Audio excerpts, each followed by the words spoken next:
The Council Member of ICMAI and CMA Aarti Ganguly, Chairman of ICMI EIRC, to accompany the Chairperson of the session, CMA N. Ramanathan, Managing Director of Ponni Sugars Limited, and CMA Asim Kumar Mukhopadhyay, Managing Director and Founder of Naptom Consulting Private Limited, along with CMA R. Narayan, Head of Finance, Abrasives SBU at Kabarandam Universal Limited, to the dais.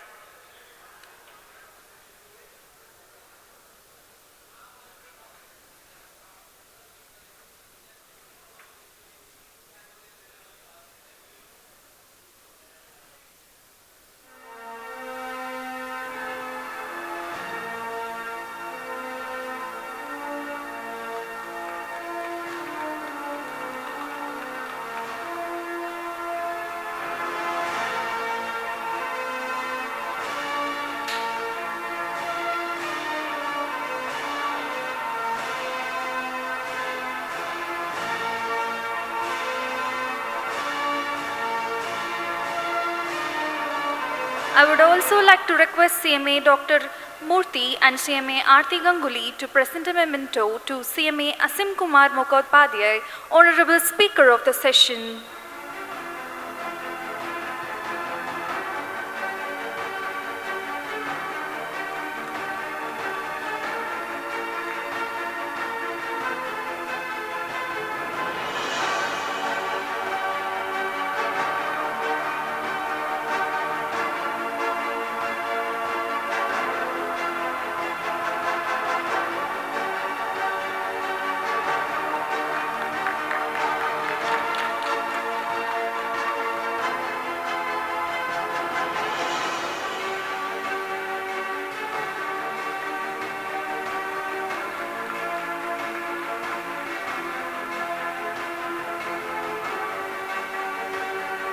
I would now like to request CMA Dr. Murthy and CMA Aarti Ganguly to present a memento to CMA R. Narayanan, our Honorable Speaker of the session.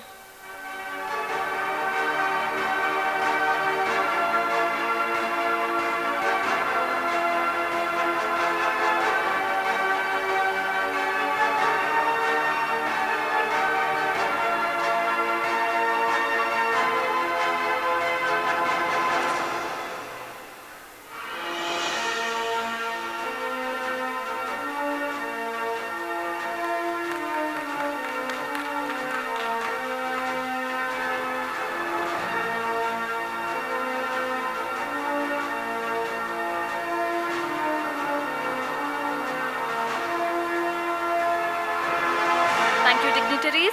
I may now request CMA Dr. Murthy, Council Member of ICMAI, to render the welcome address.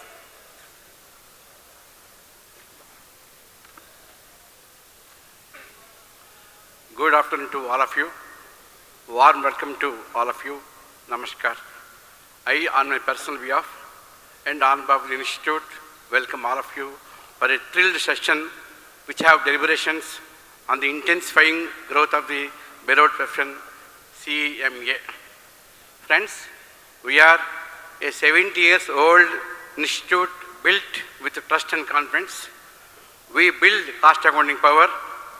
We are voice of driving growth and critical analysis.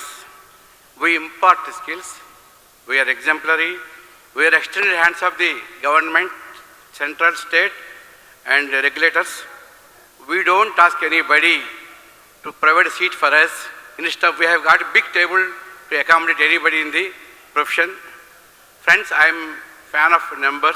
Of course, all of you are also. We have got 1 lakh qualified cost accountants in the globe. We go beyond books. We go beyond classrooms. We go beyond barriers. And we go beyond competition. We have with us today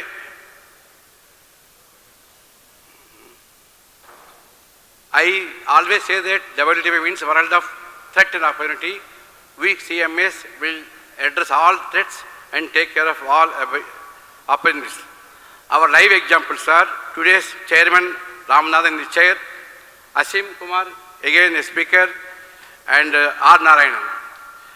To our good luck, both Asimji and Aranan are our awardees. We have awarded them earlier many times. Our institute has awarded. Friends, all of them have got very, very rich experience and successful stories to their credit. They are our brand ambassadors. They are now intensifying our profession. Each one has got more than 30 to 40 years experience. The total experience comes to more than 100 years. And this session will focus on consultancy, MDP, MSME, startup, up to cost optimization, productivity, and national growth platforms. I am very sure their deliberations will make us to go for celebrations because they intensify our profession significantly, systematically, impactfully, progressively, strategically, innovatively, and rapidly. I also take the pleasure of inviting my colleague from the East, Madam Arati, who will give Arati at the end of the session. Thank you, everybody.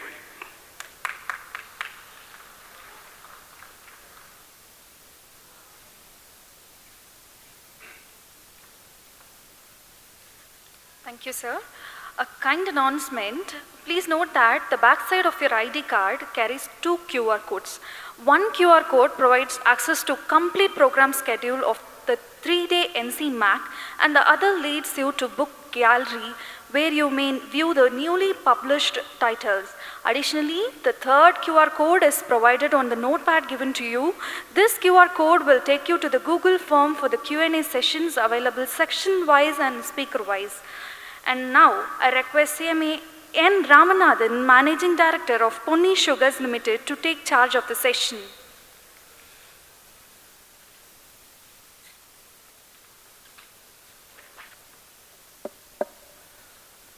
Good afternoon to everyone, President, dignitaries on the stage and off the stage. I think we are slightly running behind schedule. I will try to keep this session reasonably under time control. It is customary to thank the President for giving an opportunity for me to be in front of you. And in my case, I think I have to doubly thank the President, because after accepting his invitation, I suddenly ran into some constraint. I had a toothache problem, and then when I consulted the dentist, he said that there is an infection, and so he has to immediately extract and implant one tooth. I asked him, can I delay it by 2 weeks or 3 weeks, because I have other commitments to go through. He said, it is all your choice, but more you delay, the infection may spread and you may lose more teeth. As cost accountants, we are trained to cut cost, cut losses. So I thought I would limit my loss to just one tooth. And so I had to undergo. Immediately I called our President and I said, my attending this session looks now uncertain, because only after a week or 10 days, the dentist will give me a clearance. But somehow our President was more optimistic than me and my doctor. He said, I will hold on to your position till 2 days before. You tell me at the 11th hour, I can make a change, but be in our session. Probably his optimism has brought me now in front of you. Thank you, President, for that. There is an old adage which says that pallu pochu, sollu pochu. Lost your teeth, you lost your speech. In my case, I lost one tooth, but I didn't lose the opportunity for speech in front of you. There are 4 sessions, and they are not individual silos. There are bound to be some overlapping between one and the other. They are all interconnected. The specifics of this session that will be covered by the speakers to follow, I thought I would just put things in a broader framework. The topic for this session too is intensifying growth of profession. So intensifying growth, it presupposes that there should first be growth. Then only we can intensify the growth. We can improve its pace, we can shift to top gear, we can intensify, but growth must at the first instance be there. That is a precondition. We as cost accountants or any profession like chartered accountant or company secretary or management graduates, we can't function in vacuum. What is our support system? What is the environment we need to have for growth of our profession? Then we can think of intensifying the growth. So first and foremost, we depend on business. That provides us an opportunity. Unless the business is strong, unless the business is vibrant, unless the business is growing, certainly we, as a derivative of business, we won't have growth opportunities. Today, the business is in a strong wicket. Why? Because in turn, the business depends on economy. The Indian economy is today pretty strong. Again, any country's economy, it is interdependent on the overall world growth. So there is complete interlocking between all this. As our Tamil poet Avayar said those times, which we read in our school days, Barappuyara neer vayarum, neer vayara nel vayarum, nel vayara kudi vayarum, kudi vayara kol vayarum, kol vayara kon vayarum. We are all interdependent, and the growth of this profession today, it is in a bright spot because we are in a bright economy amidst that. As most of us know here, India is one of the fastest growing economy among large economies. It is not just for 1 year, it has been happening for a couple of years in succession. The latest estimate for financial year 25-26 that got released about a couple of days before, it says our economy will grow at 7.4%. This is no mean challenge considering the gravity of situation we are facing in global turbulence. There are wars, there are tariffs, there are unpredictabilities. Amidst all this, the Indian economy has been growing strong. We have a stable government, a very large domestic market, benign inflation, a vibrant stock market, and continuously strengthening infrastructure. All these are supportive to the growth of economy, the growth of business, and along with that, the growth of our profession. What are the growth propellers? Certainly, government policies play a key role. This has already been covered in some length in the previous session, so I would skip that part. But what is untouched, I would like to just make a brief mention. There has been a lot of tax rationalization. We have got an integral GST, and we have got no income tax under a new bill which has already become an act. Recently, the labor code, which was in back burner for quite a number of years, that has also been notified. And to unleash the business animal spirit, there is a lot of decriminalization which has been happening. Entrepreneurs always used to get worried about imprisonment, and this government has been continuously in the mode of decriminalization. They invite suggestion from business. What are all the further areas where we need to put only stiff penalties but no criminal prosecution? So all these external environment, they are conducive for the growth of business and in turn the growth of our profession. What has changed or what has increased the importance of cost accountants and other professions like ours in the last 2 decades? We all had, I think many of us are in mid-40s, mid-50s like that. All of us know how Indian economy was growing at a very snail's pace under license Raj, when everything was under control. All that a business magnate has to do is to use his clout, go and secure an industrial license for a product. Once he has the license in hand, everything else automatically falls in place. He can make any inferior quality product. He can make it at any high cost.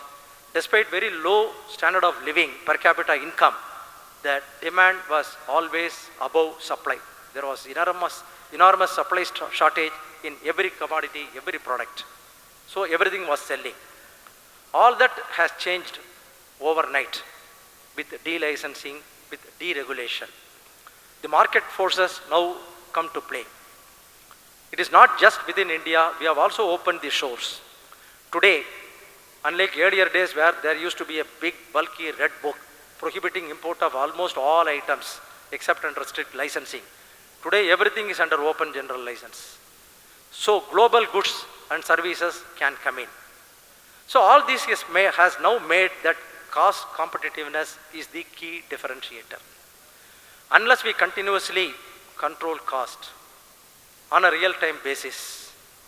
We have no way to compete in the marketplace and survive in the business. This has come to create enormous opportunities for professionals like cost accountant. Though it is all no longer under government control, there is certainly increasing business complexity now. It demands multidisciplinary professionals, including cost accountants. And the CA's role is no longer confined to just some micro issues. As mentioned in the previous session, it is now ledger to leader.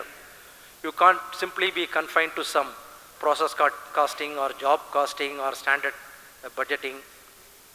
That's not the end, that is only the beginning. Today, the CA has to understand the business in its depth. He has to have a comprehensive knowledge of the business. He must look around and scout for opportunities where improved technologies are available, where the process can be further fine-tuned, what superior material choices are available, global sourcing, risk management. All this a cost accountant must have under his domain. Is it all everything new? Certainly not. Its role and importance might have increased, but always a cost accountant with his overall knowledge of cost and profit and how to grow. There were people who were thinking out of box. I would like to share one of my own personal experience. I started my career in Seshasai Paper and Boards Limited, and I joined somewhere in late 70s, and beginning 80s, there was tremendous shortage of raw material. We were taking bamboo and wood under environmental concerns. There was more and more restraint in tapping those raw materials. We had just a new cost accountant joined in our group. Earlier, cost accounting used to be just one of the also ran departments. It is production, it is marketing, it is finance that was getting all importance. Costing was just a functional necessity. Cost accounting records and cost audit, they were the necessities. But this cost accountant had an experience earlier working in sugar industry and also a couple of other industries. He studied the problem in depth, and he found that in the long run, from now on, depending on all these forest-based raw materials is going to be increasingly under stress. So he recommended to the management that if we have to be sustainable on raw material front, you must have access to some annually replenishable raw material. One ideal answer is sugarcane bagasse. But there the problem is every sugar company, every sugar mill will burn its entire bagasse for its own steam and power requirement. Very little was available for sparing to outsiders. No high efficiency boilers then existing. That is where we designed a unique business model for the first time in the world, that drawing the experience of paper mill, we will supply coal and then install a coal-fired boiler in place of conventional bagasse-fired boiler. That will help the sugar mill release its 100% of bagasse production for paper making. That came to meet at that time almost 50% of the raw material requirement of paper. So a unit which was languishing for want of raw material, at the suggestion of a cost accountant, it is a real life instance. It helped it meet its entire raw material requirement, and even today for their expanded requirement we supply more than 20-25% of their raw material.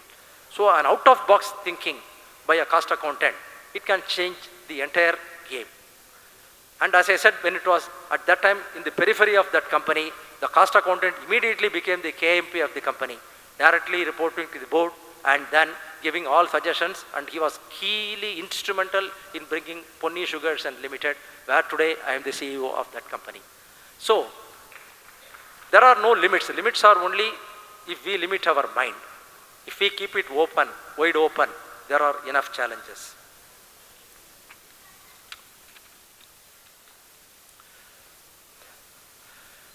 We are no longer confined only to traditional cost records, maintenance, cost audit, filling some pro formas, undergo all the legal routines. Today there is manifold expansion in economy. There is increasing diversity in business. Certainly it has thrown open multifold opportunities for professionals like us. And earlier days, the investment sizes were 10 crores and 20 crores. Today, you talk of investments, tens of thousands of crores in infrastructure, in airlines, in defense. Where the size of investment is so huge, there is need for enormous professional competence to continuously monitor cost, to continuously monitor its utilization. This is where professionals like us, we come into the forefront. Then, there are a number of industries where there are independent regulators. Regulators are independent of the government, whether it is in power sector, telecom sector, insurance, Competition Commission of India. Many of them regulate the industry. They don't control the industry, they regulate the industry. They ensure that the industry doesn't overprice. They ensure that the customer is not taken for a ride. And here, a lot of cost data structured in current context, that is necessary to convince the regulators that your pricing is not usurious. What we are doing is a right pricing, fair pricing. To convince all that, the role of cost accountant is very vital. So as I said, cost accountants today have a very demanding and pivotal role to play. No longer just bookkeepers, but they are part of the top management and they are value builders for the organization. All this require definitely reskilling. That is what we saw in the first session. It was repositioning, and enough has been said on that. Let me not again dwell on that. Keeping track of regulations, keeping track of even judicial decisions, that is part and parcel of a cost accountant's roles today. Here again I can talk of from my own experience. Apart from producing sugar, now we produce also power. We produce electricity from a renewable source. The sugarcane bagasse is an annually replenishable raw material. Earlier we were giving it for Sheshasai paper, as I said, for their own raw material. But even today, majority of the sugar mills, they burn their bagasse for power production. And the pricing of that is decided by Electricity Regulatory Commission. And always pricing, it's not just a scientific formula, it involves a lot of interpretative skills. You must justify that your costs are not just actual costs, but they are normative cost. If you, because of your inefficiency, you incur some higher cost, no regulator is going to allow that. So here a cost accountant's horizon is much broader to see that how to bring things under a normative cost structure and get the best tariff for the power producing company. This is just one instance. This is true of airlines, this is true of insurance, this is true of a host of other regulated entities.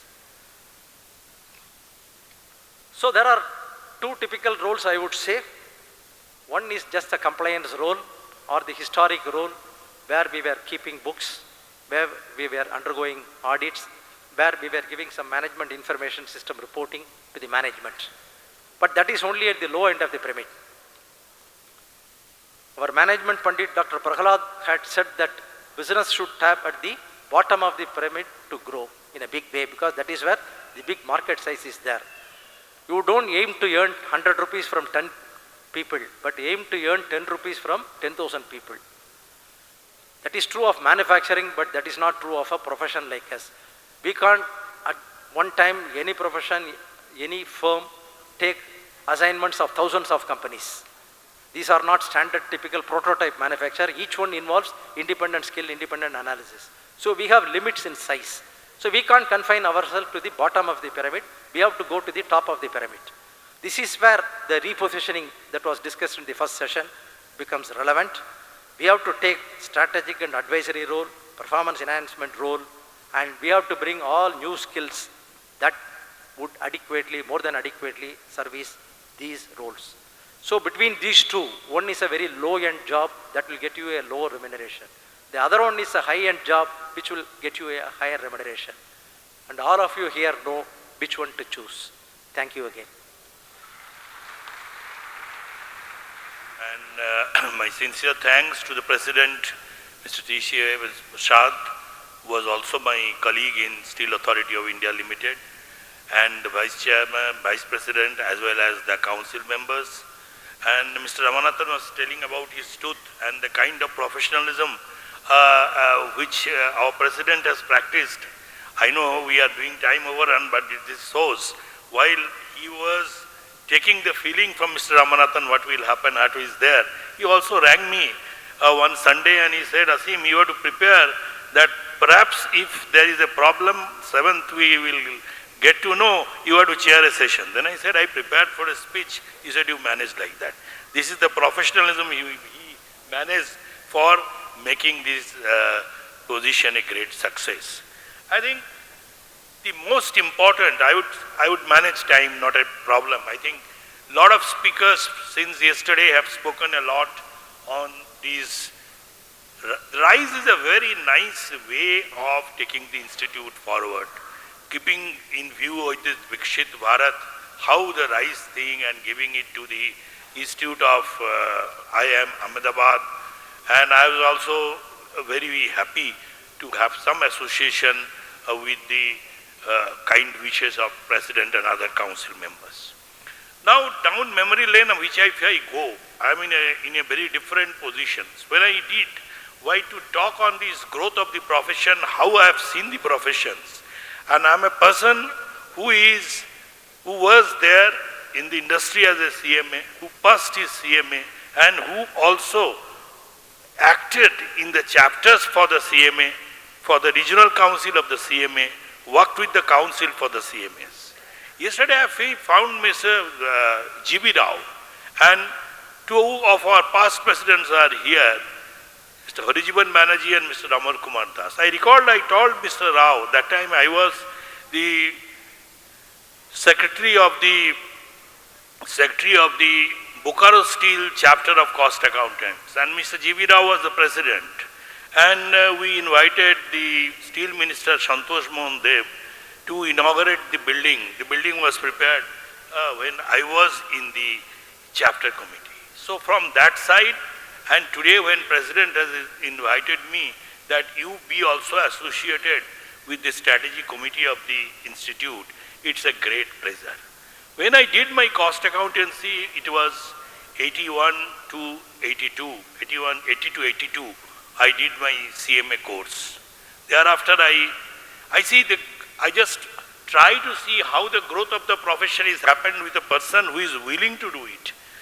Now, I don't know, we can do only introspection and find how it linked up.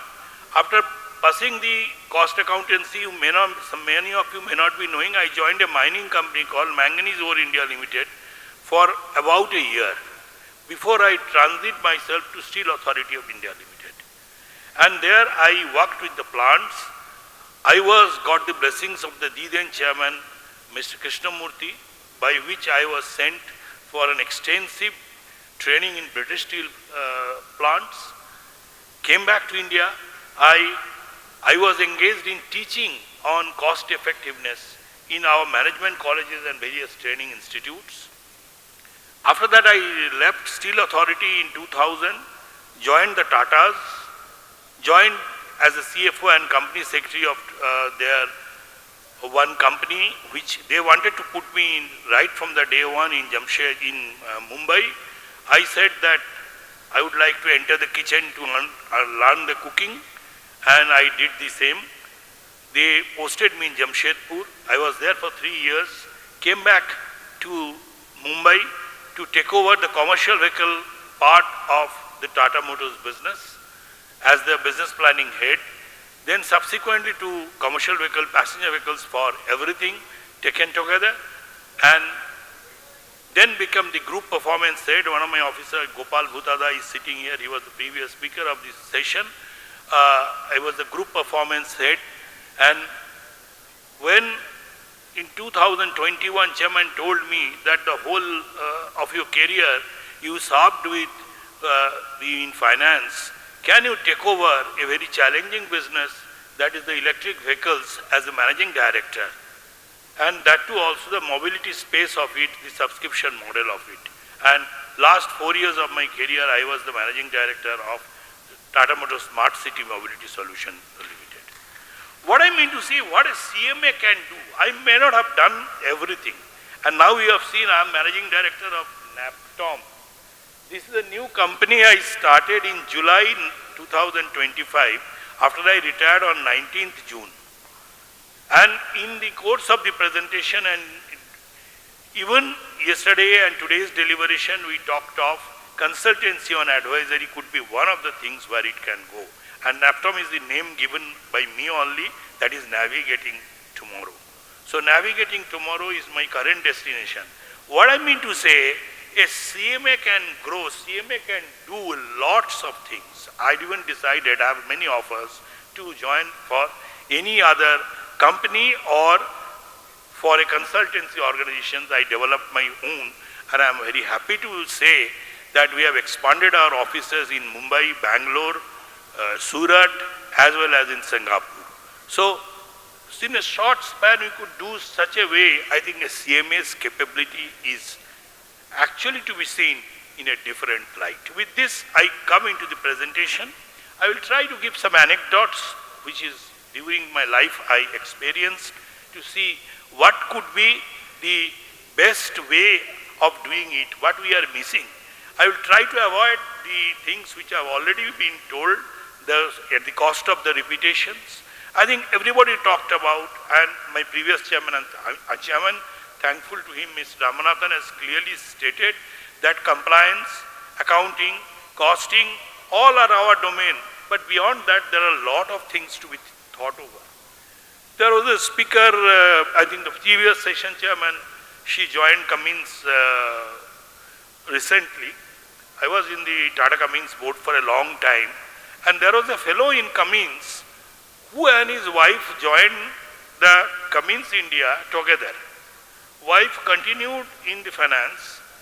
This gentleman became the HR head of a plant. Then he became the manufacturing head of another plant. And last time when I met him, I said, what is the next destination? He said, I should become the commercial head of this company. So see the aspirations. I think if the aspirations are there, people grow like this, people become CEOs. So why we should consider that only governance or accounting, costing, cost audit, etc. will be our job. When B schools, the MBA curriculum is there, the first year of the curriculum is a general management. After that, the functional specialization started. With this, let us talk on a few slides. I will very quickly pass through. So, basically speaking, what I wanted to say that why now? Why intensifying the growth of the profession now? Because many speakers have stated, we have grown beyond proportions. Frankly speaking, audacious goals. In fact, I was privy to one of the CII meeting where most of our ministers were there, Mr. Goyal, Mr. Ashwini Vaishnav, everybody was there, and we are having with a cup of coffee, we are discussing on the targets, because last 4 years of my career, I was fortunate to be with many bureaucrats, many ministers, because of the portfolio which I handled. And I was talking, they are talking about the targets, etc. And I was talking of certain numbers. One minister, I will not name him, he said that, come, if this is the target, then you are not going to survive in the current Prime Minister's regime. He always fixes up target, the visions in a much bigger way. Audacious goals we should fix up. Things may happen, may not happen, but I think earlier we talked about aspirational. Today we talked about audacious. Some company on which I've been helping them for transforming their business, I am trying to chase them on audacious goal. In Tata's also we did the same thing. I think chasing doesn't mean that you will achieve. I recall one of my managing director, I was in the finance, looking after the business finance. He used to tell that budget is only between you and me. The target for the entire group. By mistake, one steering committee, I presented a slide by which we could show some budgetary target. He banged me left and right. He said, this is not the target for everyone. The target, it is for you and me. That's called aspirational and audacious goal. This managing director is nobody less than, everybody knows him. He is Mr. Ravikant. Gopal knows the way he tried to say, he tried to make the organization. Growth of the profession, higher impact, not more work. We have to talk on finance 5.0, value architecture, not reporting. Capital has to be capable, cost have to be competitive, growth has to create sustainable value. This is the message of this slide, and we clearly say that India's growth being accelerating rapidly, we are finding advisory gap for the economy. Can CMAs not play this role of these advisory gaps? Shift from compliance to high value advisory, CMA relevance rising, not declining. If we find, now one thing which is being talked about many ways that AIs will take our job. AI cannot take your job. Only when you think your job is too little, you are facing the problem. That's why I'm telling today the relevance of CMA is really rising. I think over, when I introspect in my mind, I think of myself, I said how it can happen. I'm telling you one of the anecdote, I think this is to increase the horizon. When I was working in the cost control department of a steel plant, of Steel Authority of India Limited, I used to see that heaps of limestones are stacked. I asked someone that why these limestones are stacked. They said the silica content is very high, it has got no use. 2 years I fought to find out what is the alternative use of this limestone. There's a huge story. Some of my own book will get published very soon. I have written that story in detail, but some and substance of that story is, I could prove that in the blast furnace, if you charge it as against quartzite, the yield could be 30 to 40%. Just think over what could be saved. This is the role of a cost accountant. This is the role of a CMA. If you consider your mundane role, it will be problem. And that time, my age was 29 to 30. Not more than that. Even less than that, perhaps. And I thought I fought for almost 2 to 3 years to see, and finally got an award from the chairman. That's a part. But I think this is the very big way. I think when we are talking of circular economy, all the metals are to be retrieved.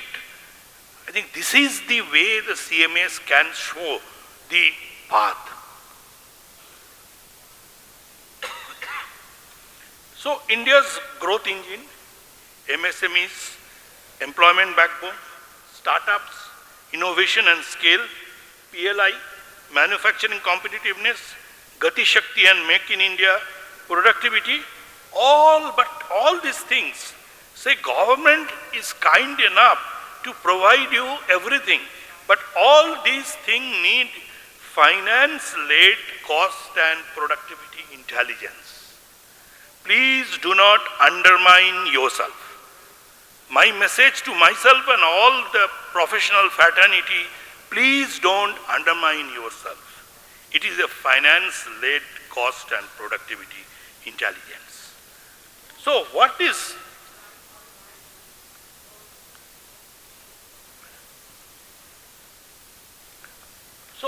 it mean for CMA profession?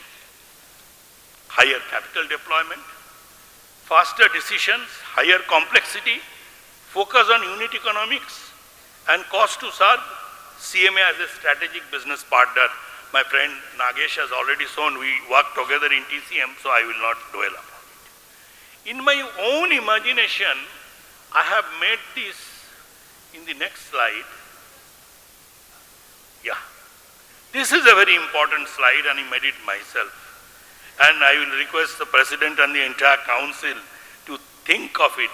CMA 1.0 to CMA 5.0. What is our role? My presentation is already been given to you. Think over. It is my own idea that CMA 1.0 you tracked. This is a very important role. You track the numbers, you tabulated the numbers, you find prime cost, cost of production, cost of sales, marginal costing, so many things. CMA 2.0 is control. Today also we are talking of control. The independent directors, every day, there was a point of time I was sitting on 18 Tata boards.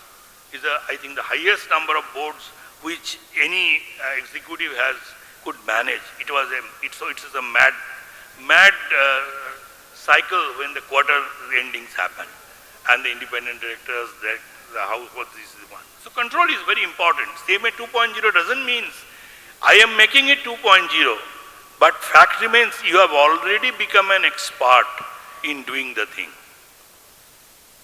First you become a good cook, then you become a good chef.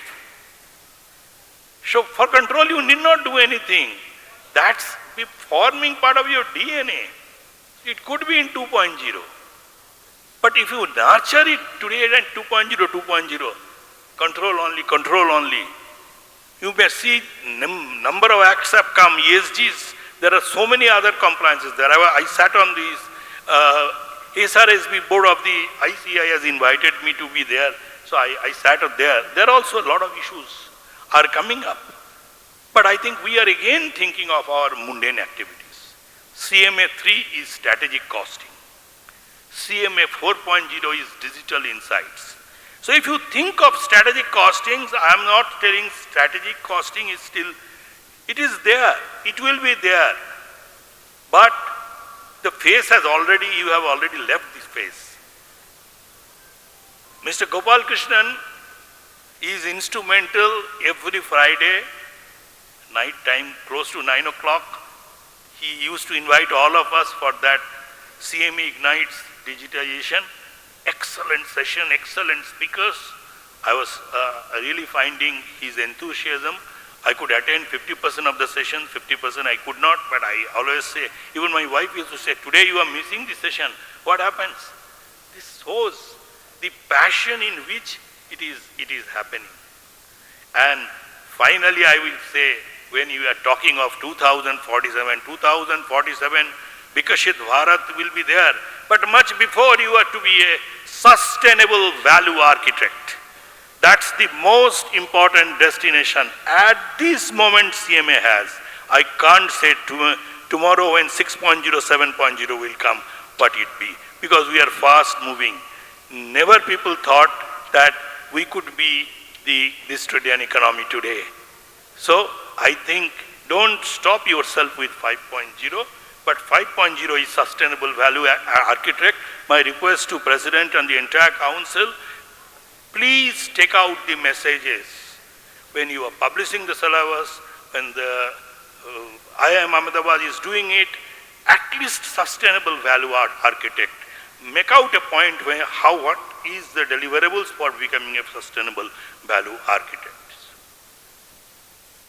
Then emerging advisory demand, MSME, cost and fundability, PLI incentive modeling and compliance. Many speakers talked on it, so I am moving fast. Logistics and supply chain optimization, startup economies and scale readiness. Actually speaking, my inspiration of starting this consulting activity is more because startups may not be able to afford the business transformation. And very important thing has been told that actually we all believe on these things. Sales is vanity, profit is sanity, and cash is reality. Startup is for cash is actually a myth. That is killing your startup. Startup also need to have cost-effective growth. It is cost leadership the startup needs to have. In fact, one more project of mine will come. I will not be able to disclose that today, where I will be linking the cost leadership with the sustainability.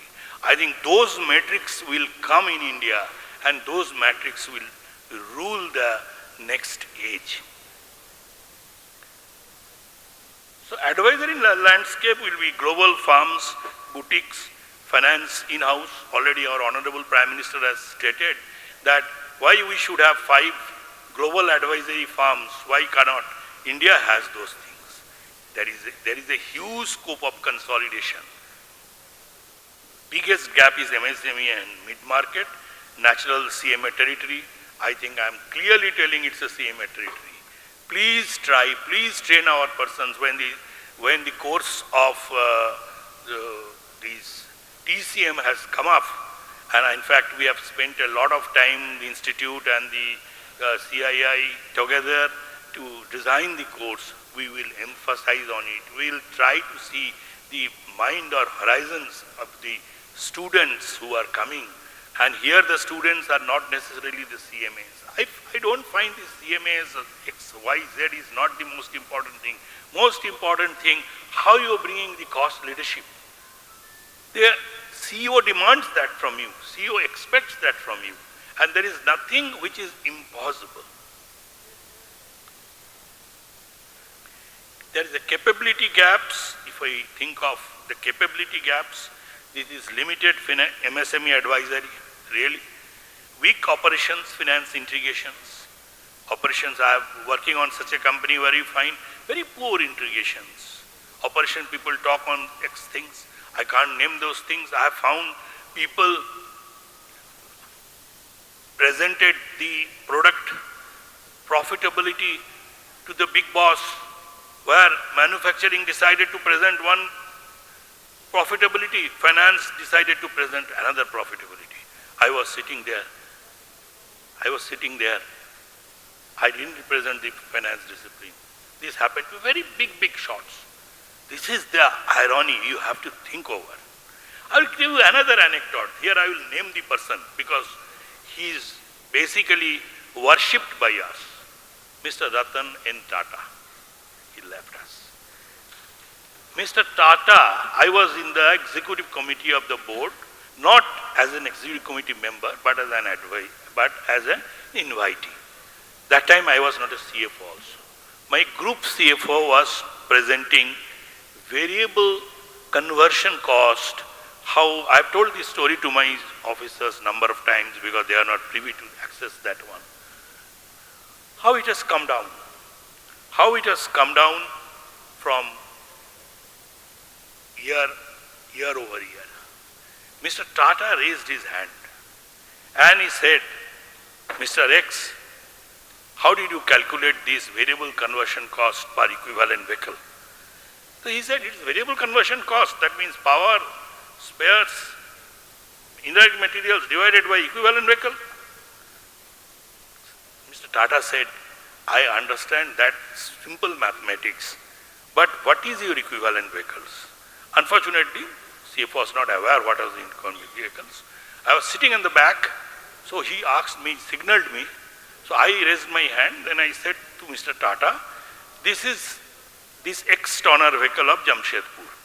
Mr. Tata said, have a heart. This vehicle was the first vehicle rolled out in Jamshedpur. And after that, we have already brought in 37, 38, 40 different grades. Still, that is their equivalent vehicles. What is the solution? Bring some solution. Then he told me that, I told him, sir, the solution is to do activity-based costing where the cost drivers should be different. He said, I'm not a finance man. You do your job, but whatever is that, you do it. That's what pen shop is today, governed by the number of quotes, press shop by number of strokes, and everything in ERP. 3 years my team worked with me that time to implement that, and that is in ERP. So I see the big man thinks first, and we think late. That's why I told you anecdote. Yes, Chairman, I will conclude it very fast. So this slide I will dwell for some time. This is the Finance 5.0 framework. Earlier I told you CMAs, now I am telling you finance. Intelligent finance, AI-driven costing and forecasting. Number one, are we doing AI-driven costing and forecasting? Answer is no, if we touch our heart. Finance 2.0. Return on capability, talent, value. Finance 3.0. Resilient finance. ESG adjusted capital and risk model. I have not written 4 and 5 deliberately. So together these pillars redefine professional relevance. We have to think over that. So core capabilities, cost effectiveness, digital and data, operational excellence and high value advisory. Productized advisory offerings for scalability. Presentation is there. It can be circulated. In the interest of time, I'll move fast. ESG is a huge game. I'm fortunate enough to work under Mr. Bipin Sondhi and Mrs. Kirloskar to form that CII Green Council too. I think there you see that way also the CMAs, how it can contribute, we'll say. We did a lot of logistics modeling. In fact, I told, I think, previous Cashon convention also, the advanced prognostics, my earlier company, we took to that level that the driver is, we are able to ascertain a particular part when that part will fail and accordingly manage the inventory. That is the power of advanced prognostics. Digital finance ecosystem, integrated ERP, manufacturing and logistics data, automation of routine finance process, advanced analytics for cost and cash modeling. Actually, earlier it was designed to cost, now I would say it is designed to cash. That is the way the organizations will find real-time dashboards enabling faster decisions. Talent and skill requirements for CMA growth. These are the areas where we need to see strong accounting, costing and taxation foundation, that is anyway your fundamentals. Advanced analytics and financial modeling skills, consulting, problem structuring and communication skills, deep understanding of manufacturing and supply chains. Operating model for advisory excellence, this is the hybrid delivery using experts and digital tools. Outcome-linked pricing models, standardized playbooks for scalability, very important. You go to some consultant, I will not name any, tell him that I want this product. Immediately 10 minutes, you take less than 10 minutes, take something from you, you say, this product's costing or pricing should be like that and this should be the vendor pricing. That is the way the playbook functions. That's not the final these things. That is the way you can play with the models. Of course, strong governance it is there. Then definitely the ecosystem and strategic partnership is required with the technology partners, ERP analytics, legal tax systems, financial institutions, so on and so forth. And go-to-market strategy for advisory growth is segmented offerings for MSME, mid-market and large firms, pilot-led engagements with proof of value, flexible pricing, retainer, project and success-linked and thought leadership-driven client acquisition. Somebody has talked about, I talked to the risk management is known to people. Finally, the roadmap of ICI, very important, capability assessment and pilot advisory offering. Number 2, productionization and partner integration. Number 3, scaling advisory services and digital platform. Build sustainable thought leadership and market presence. This is the route in which finally the rise will grow. That is the way I feel we should intensify the growth of the profession. And finally, our prophet, Mr. Peter Drucker, I thought I searched for some quotes for him. Second quote I adapted. Of course, it is not exactly his quote, self-explanatory. The best way to predict the future is to create it. And if I adapt it for CMS, what gets measured gets managed. And what gets managed creates value. Thank you very much.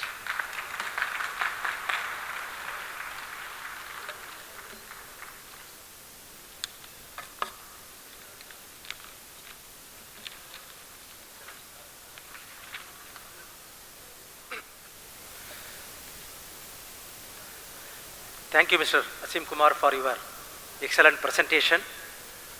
In fact, both speakers, they bring to bear a rich repertoire of experience, knowledge.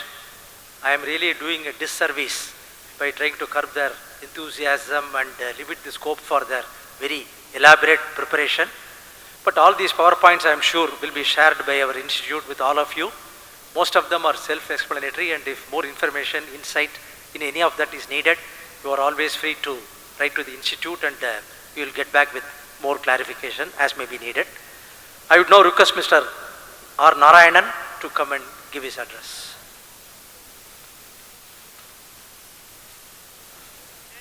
CMAs on the dais and on the floor. and all the participants in this conference. Good afternoon to all of you. I wish to thank our President for giving me this opportunity. I am a CMA with 38 years experience, 10 years in Sanmar Group and 28 years in Murugappa Group, and President probably thought that I will have some knowledge to share with all of you from the corporate point of view. So thank you, sir. So this is the overall subject matter that was given to me. How CMAs can leverage India's growth, moving beyond compliance. Secondly, how we can build a global consulting firm. Thirdly, driving competitiveness through innovation in costing, etc. And how, as a CMAs, we can drive India's journey towards the 2047 ambitions. So, why the demand for cost and management accountant will go up? Currently, I believe there are about 90,000 CMAs, and by 2030, it is expected that India might need 1.5 lakh CMAs. Why there will be the demand for CMAs? Our India's economic growth, everyone has spoken that we are leading the world in economic growth for the last few years. Secondly, there are a lot of things like China plus one, the production linked incentive, and the domestic demand which is growing based on the aspiration of generation Z also, and the middle class has larger aspiration now. And then CMAs are needed for strategic focus. And we all talk about the digital and technological advancement that is driving the business as well as our profession. And the increasing global opportunities. A lot of Indian companies are going abroad and acquiring companies. A lot of global companies are coming into India. All these are driving the need for higher CMA professional by 2030.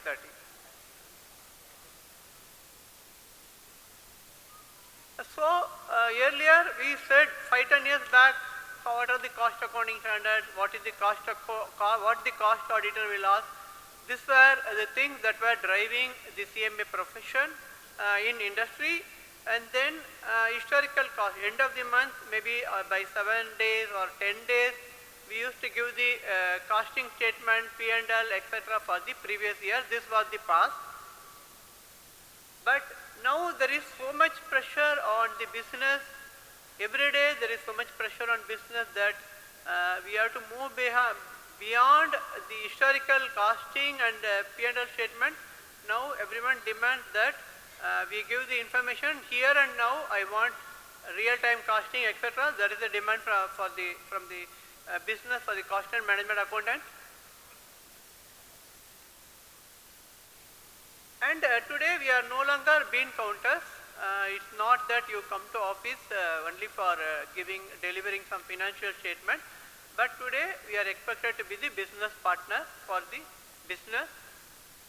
And one thing is, as the apex body, the Institute of Cost and Management Accountants of India, the body is the apex body which must drive our members towards and prepare our students and emerging members to play cost and performance advisory.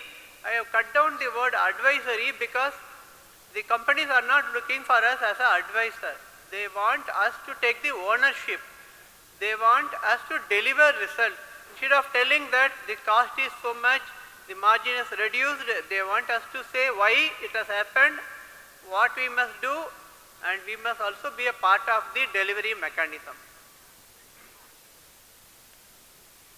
From the industry perspective, I think it's very good that the demand for CMAs is increasing. They say that what is the right of the business to win in a particular market or a particular geography. If you don't have the right to win, you will not exist. Similarly, CMAs also, we should have a right to win.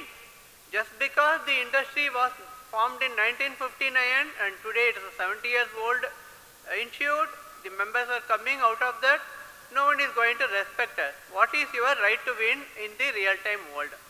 And then the business must approach the CMAs. They must think that we are adding value and come to us proactively and say, I have this problem, you tell me what I should do. And irrespective of our age or experience, we must be in a position to express our views, show some numbers, show some analytics and recommend some way forward. And only if this happens, that in every MNC or a company or a SME, the business loves the cost and management accountant, then only we can say that the profession can grow. So the topic is how we can make the profession grow. I think that unless our performance is that the business loves us, we have no right to win and our profession cannot go. And in our business, we are definitely respected and loved by the operating team. And so I am going to share a few instances of what we are doing, how we are sharing our insight and helping the business do better. And that is the way I think the demand for CMAs will grow in the industry. So earlier we talked about historical cost and P&L management. I think by repeatedly saying that we are being counter, we are just doing a post-mortem, we are degrading ourselves. Today there is very important that the month-end costing statement that we give is also very much important, because even though every day you give some numbers, the world is changing so much. Every day there is some change in the duties, tariffs or the exchange rates, etc. What was true for every day of the month, end of the month, we must go through that and then say that this is the overall performance of different segment in the last month. This is where we have made money, this is the geography that we have made money. So we should not ourselves say that the historical cost accounting and P&L management is not important, it is very much important. Secondly, today there is lot of demand from the business for pricing management.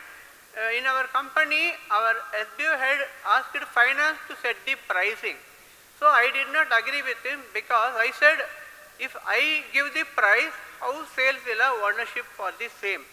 But the business head said that you have the data on cost, you know what is the current selling prices, you know where we are making money, where we are not making money, and therefore you must take the role of fixing the prices, what is the price increase that must be made, and you should convince the sales head and get the changes done.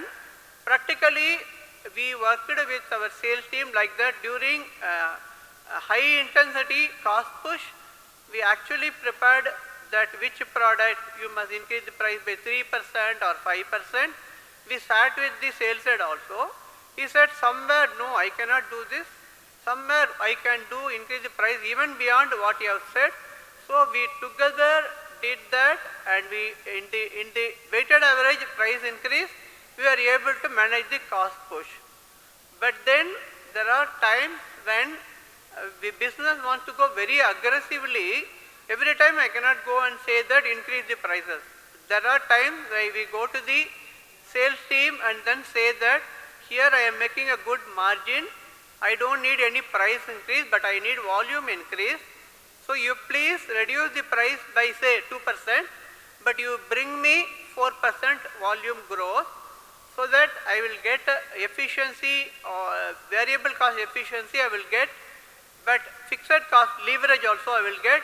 I will be able to manage the margin percentage, but we will be able to increase the absolute volume of profit. So finance has to play both these roles, CMA has to play. And then it is not the action on the marketplace alone. You cannot talk about only pricing. Today we are swamped with imports from China. China is not having the market in US. They are trying to dump in India across many industries. Secondly, in India also there are a lot of small scale players for abrasives. So we have a big setup, big factories, vice presidents and all, whereas in small companies their setup will be small. They may be making a product which may be 80% of our performance. Still they are able to take the share from us. So the incremental 2 or 3% cost savings every year will not help the business now. So our company, our MD directed us that you must target at least 10 or 15% savings in cost. Then only you can compete with China on a permanent basis. Therefore, what we did was we had taken some 500 SKUs which form 75% of our sales. We asked our sales team to give what is the market price for different SKUs. We segregated where we are competitive, where our pricing is equal to the market price, where our pricing is 10% higher than the market. So we then started working internally how we can reduce the purchase cost, how we can go to alternate vendor, what is the manufacturing excellence we can do. And so this is in progress. Somewhere we are able to get so far 5 or 6% savings, but our target will be much higher and we have to work toward that. Therefore, no, we have to enable the sales to sell to the market by being competitive, and CMA play a very important role in this cost excellence journey. And segmenting profitability, whether you are profitable in which geography you are profitable, which product you are profitable, etc. This is naturally the role of a finance team only.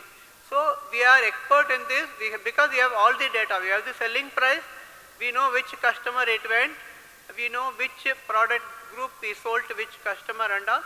So naturally this is the segmenting profitability and telling the team what to sell, what to reduce, and somewhere even say that even negative gross margin you sell because for some strategic purpose if it is needed, we have a roadmap over 1 year that will reduce the cost. Currently you don't lose the market share, even this has to be advised by the finance team. Between transfer pricing is a big subject in multinational companies, or even in our company. There is one SBU which is supplying the raw material, one SBU which is using the raw material to produce a consumable for the external world. So always there will be fight between whether you should make the money or I should make the money. Similarly, we are selling the product to our subsidiary in USA.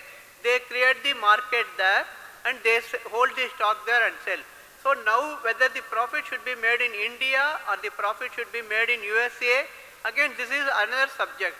So in these areas, finance can play a lot of good role by preparing a combined profit and loss for the both the raw material supplying unit and the manufacturing unit, and tell the company that this is the optimum sharing of profit between the two SBUs or between the two entities.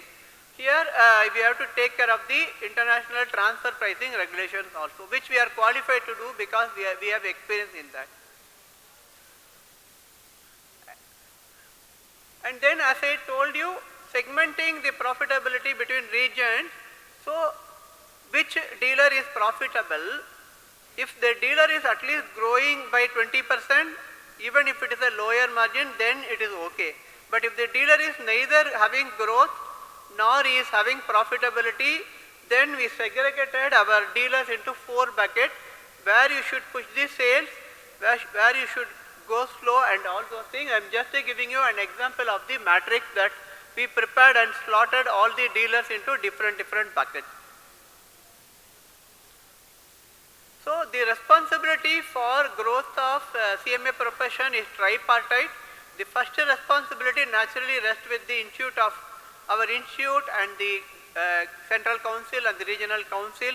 The syllabus has to be updated, the training has to be the practical training, internship, how we expose the student into the various latest emerging technologies, etc. This is the role of the institute, and we are also having a lot of partnership with CII, TCM or IIM institute, etc., which the institute is doing. That should be the main focus.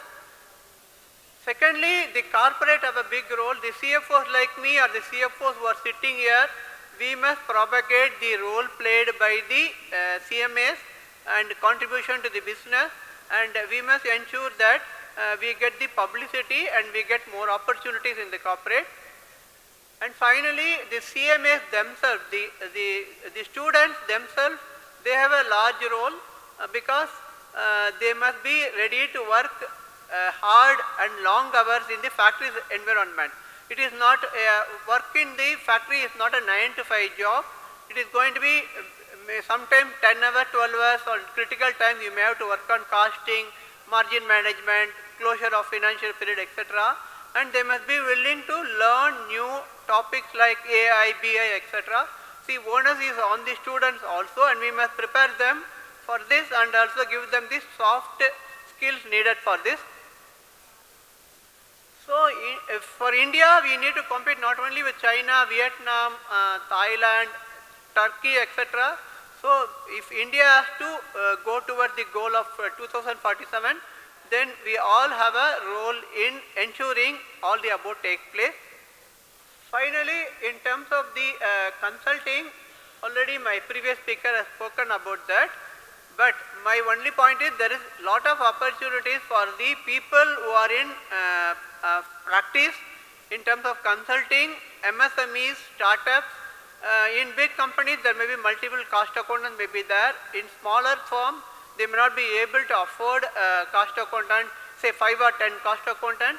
So the consultant who have a multi-sector and multi-company experience, even someone who has gone to another abrasive company consulting, he can come and tell me that some other company is doing in a different manner. So consultants can bring the benefit by their experience across the sector and across the industry players, and the role can be more towards MSMEs and startups and specialized consulting for bigger companies. But only point to be noted is that companies are not ready for just some advices, because they want consultant to be involved in giving some time frame, some deliverable goals, etc. My previous speaker also spoke about performance based fees, etc. But I am not talking about that. I am saying that a consultant cannot be merely a consultant and just give some advice on the paper. Today we want participation in implementation also. This I have talked about how we have enabled the cost accountant to deliver by freeing up their time, by having a shared services. The most of the transaction processing has gone to a separate unit, and business finance, the chartered accountant or cost accountant can concentrate on delivering value to the business. And similarly, there must be a robust IT system, ERP, workflow, etc. And thirdly, there must be a culture encouraged in the organization to promote the business finance people to make lot of analysis and come with conclusions and joint development projects, because this can succeed only in the organization there is such a climate of business finance partnering. So that is all from me. Thank you very much.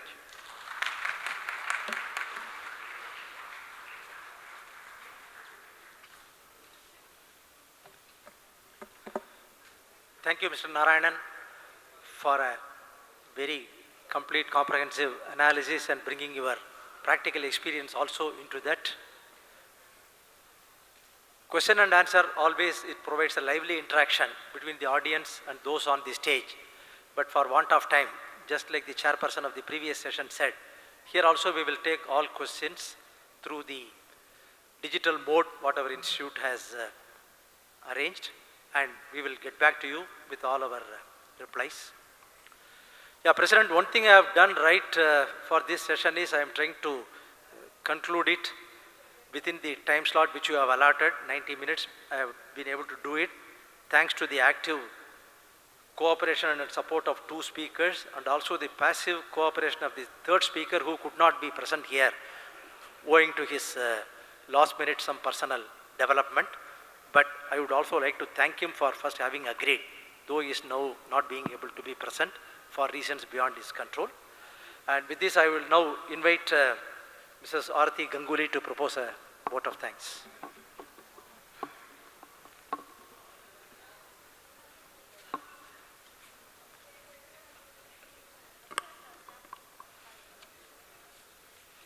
Good afternoon.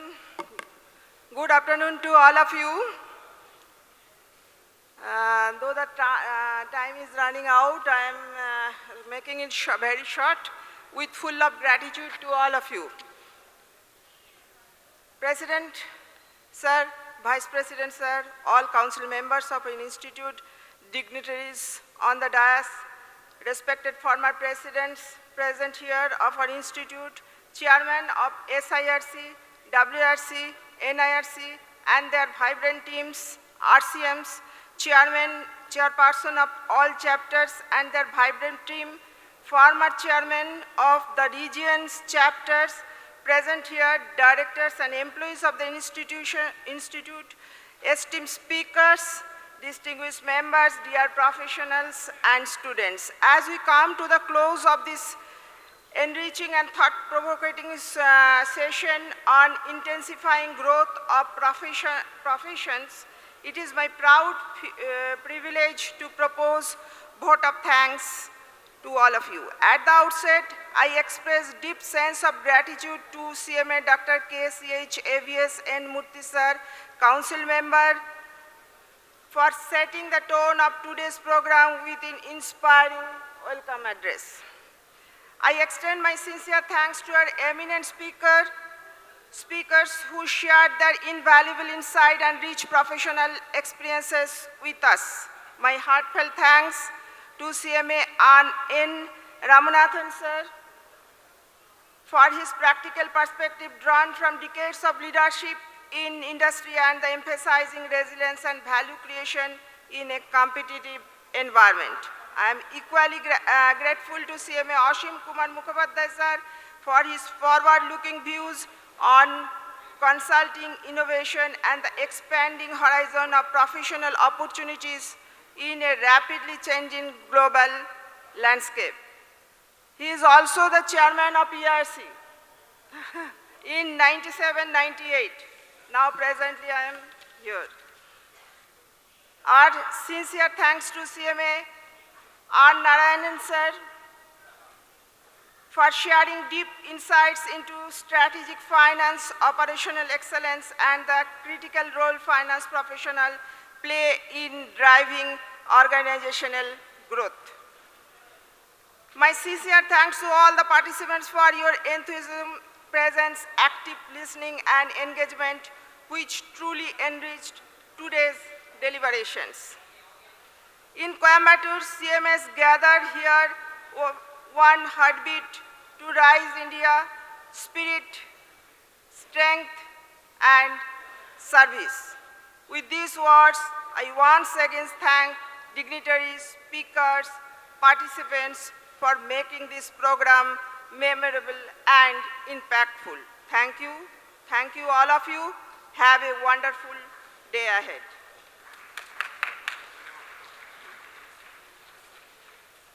So technical session 2 is closed. All of us kindly may adjourn for lunch. Thank you.